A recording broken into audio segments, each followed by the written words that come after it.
Hello, Yvonne. Welcome to CRO Wisdom, the voice for risk leaders. Good morning, Atul. Thank you very much for having me. Thank you, Yvonne. Yvonne, let's start by telling the viewers a little bit about yourself, about your background. Sure, Atul. Thank you very much. Yeah, I've been in risk management for pretty much all my career. First line of defense, second line of defense, third line of defense. Had a little bit of a stint in the business as well, managing a rather large business abroad for one of the companies I worked for. Currently at Guardian Life of America, managing the operational risk function, which includes, amongst other things, third-party risk, information security oversight, and business continuity oversight as well. One of the things people are always interested in, Yvonne, is how do people start their career in risk management? How did you start your career in risk management? Yeah, interesting. I was out of business school, and it was a joined Citigroup as a management associate, a training program. 6 months into the training program with Citigroup down in Latin America, in Colombia specifically, they asked me, given my analytical skill set at that point, if I would be interested in joining risk management. And so it was a little bit of by luck, but I think it's one of those leadership traits that they identified a gap in the business, that they needed somebody who had that analytical background and could help them develop scorecards. We were doing credit scoring back in the early 1990s at Citi, and that was one of the first things that I learned how to do, algorithms for scoring, which in today's world is artificial intelligence on steroids, right? So right. A little bit of an interesting background there. Yeah, no, it's very interesting. So Yvonne, when you think about the current risk environment and think about 2021, what are your key priorities? The key thing that we have to do in risk management has been, always will be, but even more in today's world, is looking around the corners, right? Anticipating what can go wrong, but at the same time balancing our priorities. You can't put everything at the same level. You have to learn to prioritize the big risks, what can bring down a company. Really focusing on leveraging the different tool sets and different engagements that you have with external parties, networking, your technology, artificial intelligence inclusive, and just making sure that you're leveraging those tools to look around the corner and make sure that you're identifying key risk. And those could be multiple risk factors, right? There could be third-party risk, as we know. It could be information security risk. It could be business continuity risk, climate risk, AI risk. So, all of the different risk elements, being able to look around that corner. In today's world, it's actually even more important, right? Because you have to do it much faster. In the past, we had technology wasn't moving as fast, and as a result, we had a little bit more of a luxury of dealing with time. Today's world, you don't have that luxury. You have to react very quickly. Yeah, Yvonne, really interesting. You talked about all the different kinds of risk, and we're definitely seeing that traditionally a lot of companies focus too heavily on just finance or financial risk and cyber risk. And you just talked about a number of other risks. Can you expand on that as you particularly start thinking about the future, other than kind of like AI risk and others, technology risk, what are the risks you want to make sure that one ought to be monitoring? That's a very good question, Atul. I think that, what I worry about, it's something that, as a risk manager, the first thing I should say is that you don't know everything. And if you recognize that, then you learn to be a better risk manager. And so with that, what I try to do is constantly challenge myself. It's not only looking around the corner, it's, what do you need to look for? And one of the things that I've learned is that, it's an interesting organizational structure in any type of industry, in any company that you work at, that everything is kind of, functionally driven or job driven, hierarchy driven, right? And what I sense a lot of times is that if you can connect the dots between functions, between people, between risks, you get a much more holistic picture of how to manage risk. And, I grew up as a credit officer at Citigroup and made my way up the chain of command to be a senior credit officer there at some point. And what I learned is that it's not only about managing credit risk, it's about managing the connectivity of all of these different risks that I just mentioned. If you do that, you become a much better risk manager. And that's how I eventually evolved into operational risk, because leveraging that skill set that I adapted to being a senior credit officer, I was able to move into more broader risk management very easily. But you have to constantly challenge yourself on that front. And so just learning about compliance risk and the connectivity with operational risk and so forth makes you just a better risk manager to be able to, as I said, look around the corner.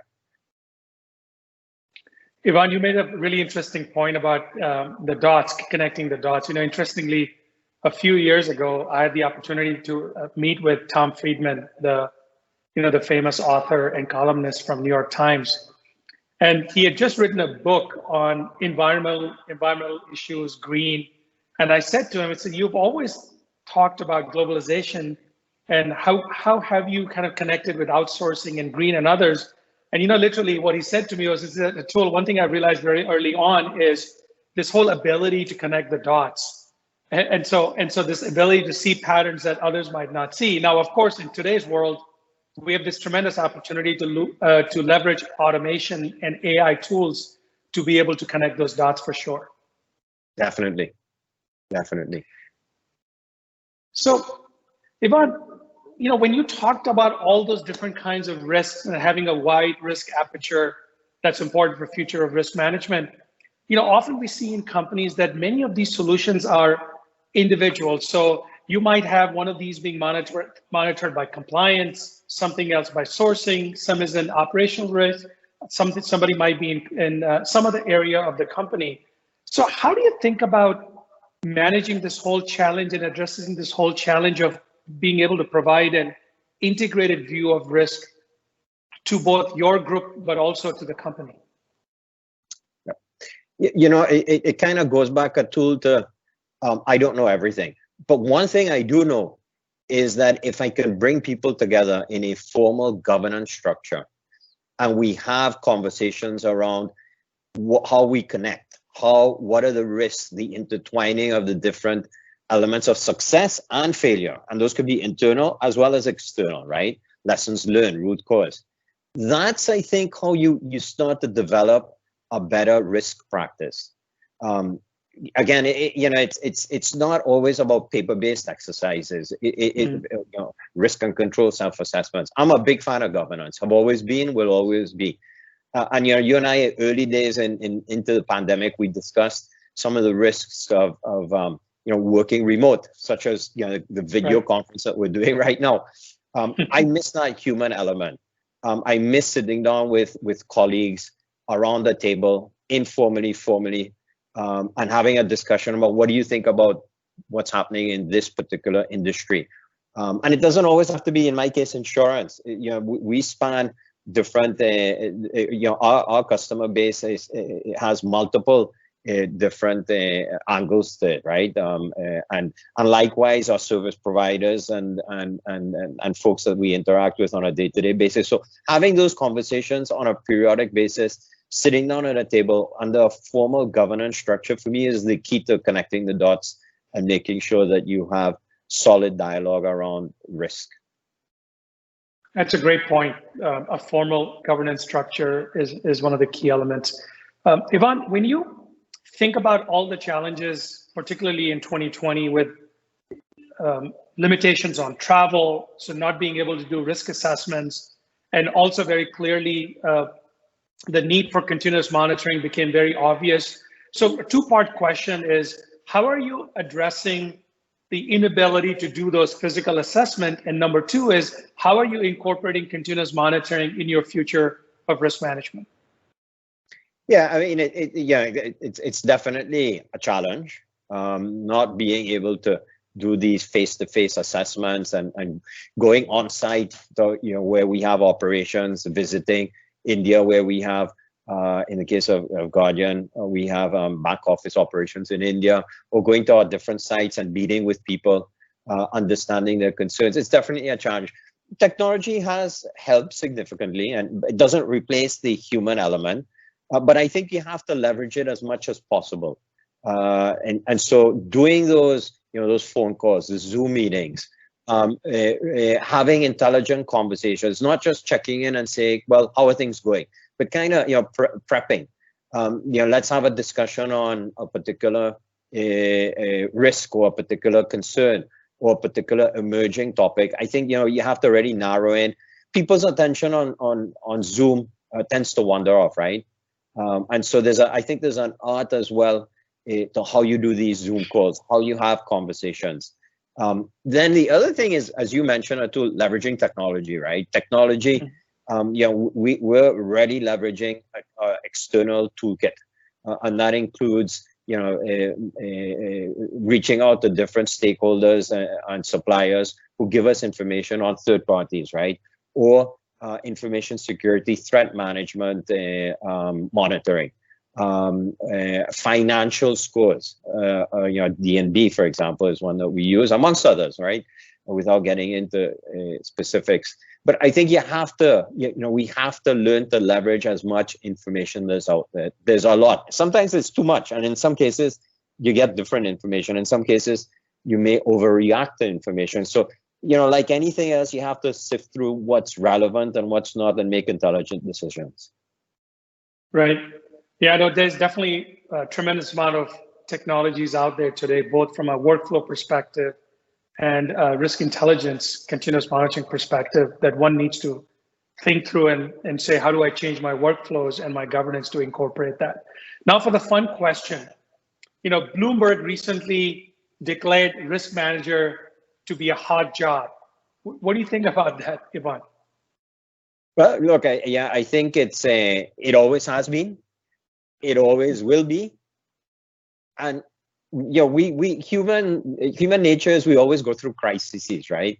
10 years ago, we were also in the spotlight, if you recall, during the financial crisis. And before that, it was the dot-com crisis. And before that, it was the emerging debt crisis. So kind of like every 10 years, there's some sort of crisis, and, the spotlight shines on risk management. I think, if everyone were to, as risk managers, we were to understand the importance of our role in understanding what's around the corner, understanding how we develop partnerships and connect the dots. You won't only be in the spotlight when there's a crisis. The objective is to avoid having to go through a crisis and manage it appropriately, And so I kind of view my job as always being in the spotlight. And it's our job to create that value added as risk managers for our businesses, leadership. The value add that they see that we're always on the spotlight, that we always have a seat at the table, that we always have an opinion. And that way you're always in the spotlight, and not only in the spotlight when there's a crisis. That's how I would view it. Now, it's always good to be in the spotlight when there's a crisis, but I prefer not to be in the, I try to avoid the crisis. Yeah. No, you said a few things that I just wanted to reinforce, have the insights, have an opinion, engage the stakeholders. And so I think it's well deserved that risk managers have been identified by Bloomberg as a hot job, because if you look at the last so many months, I think risk leaders have done an amazing job at ensuring resiliency across the world in so many corporations, so many agencies. Mm-hmm. Absolutely. So Ivan, talk to us about you as a professional. What resources do you rely on to make yourself a better professional? So yeah, I'm always networking, and I network primarily because, as I said before, I don't know everything, and hopefully, as a risk manager, as any professional, I always challenge anyone that I interact with that you're always learning, no matter how much you know, no matter how old you are, and so wisdom evolves, and I think it's always about networking intelligently, meeting people who can complement what you know, who can give you insights into where certain things may be heading. It could be technology, it could be supply chains, it could be as we've discussed, pandemics, et cetera, et cetera. And I think that for me is one of the key things that I always attempt to do. A lot of people view networking on a different scale, right? A lot of times it's looking for your next job. That's not what I view networking as in risk management. Networking is sitting down with people like yourself, Atul, and your colleagues at Supply Wisdom, and having a neo group and discussing how they're engaging with other stakeholders. Yeah, the external view is extremely important, benchmarking externally, because internally it's kind of easy, right? I can sit down with the CISO, I can sit down with our compliance head, I can sit down with my business colleagues, and we can have great conversations, but inward looking is always easier. The external part is where you get the insights of not only what others are doing, but what's around that corner. Wonderful. So my final question, Ivan, what advice would you give to future leaders who are thinking about or considering making a future in risk management? Yeah, it's a good question, Atul. I'm not too sure if there's a playbook. Maybe when I retire, I'll write a playbook on a book on that success story. I think resiliency is one of the key things. Being able to be flexible, knowing when to say no, knowing when to say yes, knowing how to prioritize, knowing how to leverage technology, knowing how to leverage governance, developing partnerships. There's no one single thing. I just shot out 5. And so how you balance those elements, skills in particular situations, in particular cultures, right? Each organization that I've worked as has had a different culture, and they've been in different states of their maturity. One can expand on that and say, if you work in a different geography, you have to have a completely different skill set. And so I think it's that adaptability / resiliency, and ability to create partnerships, ability to use technology and make those right decisions, say yes, say no, balanced, and always managing to prioritize. That would be, it's probably a recipe, but like any recipe, sometimes you put in a little bit more of one ingredient, and sometimes you put in a little bit more of another ingredient, and it depends on the mood of the day. The recipe may come out better. I'm not a chef, by the way, but I kind of sounded like one. I did a good job, right? Probably Yes. had the family cracking up in the background.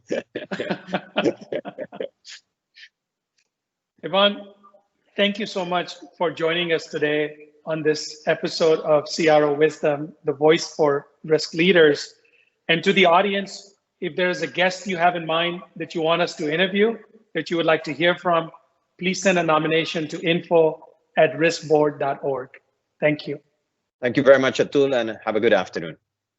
Thank you, Ivan.